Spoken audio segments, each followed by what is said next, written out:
It's a scientific fact that the hormones of stress downregulate genes and create disease, long-term effects. Human beings, because of the size of the neocortex, we can turn on the stress response just by thought alone. We think about our problems and turn on those chemicals. That means then our thoughts could make us sick. So if it's possible that our thoughts could make us sick, is it possible that our thoughts could make us well? The answer is absolutely yes. Unconscious thoughts, behaviors, and emotions that's acquired through repetition. The habit is when you've done something so many times that your body now knows how to do it better than your mind. So if you think about it, people wake up in the morning, they begin to think about their problems. Those problems are circuits, memories in the brain. Each one of those memories are connected to people and things at certain times and places. And if the brain is a record of the past, the moment they start their day, they're already thinking in the past. Each one of those memories has an emotion. Emotions are the end product of past experiences. So the moment they recall those memories of their problems, they all of a sudden feel unhappy, they feel sad, they feel pain.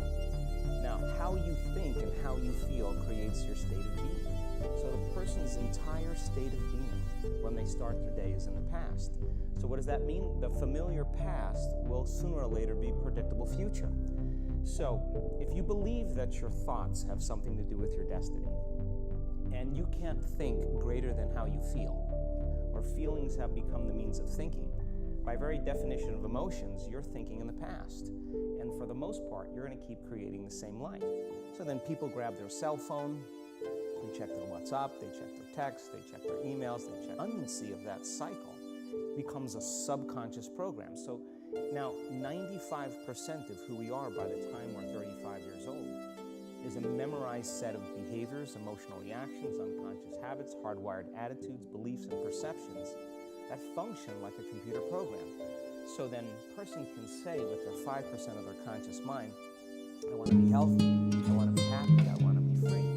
But the body's on a whole different program. So then how do you begin to make those changes? Well, you have to get beyond the analytical mind, because what separates the conscious mind from the subconscious mind is the analytical mind.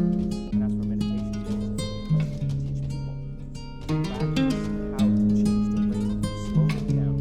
When they do that properly, they do get to the operating system where they can begin to make some important changes. So most people then wait for crisis or trauma or disease or diagnosis, wait for loss, some tragedy to make up their mind to change. And my message is why wait?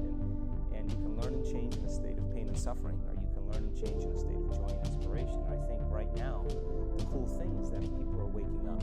It's about cause and effect.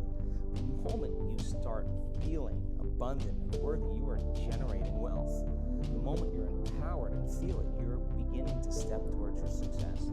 The moment you start feeling whole, your healing begins. And when you love yourself and you love all of life, you'll create an equal. And now you're causing an effect.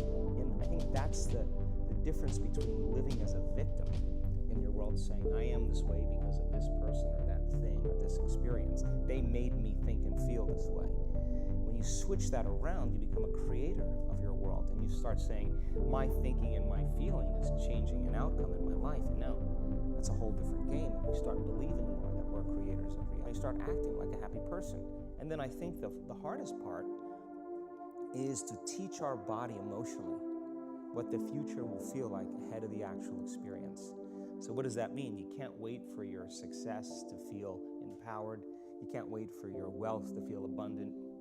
You can't wait for your new relationship to feel love, or your healing to feel whole. I mean, that's the old model of reality, of cause and effect, waiting for something outside of us to change how we feel inside of us. And when we feel better inside of us, we pay attention to whoever or whatever caused it. But what that means then is that from the Newtonian world is that most people spend their whole life living in lack, waiting for something to change out there. It's a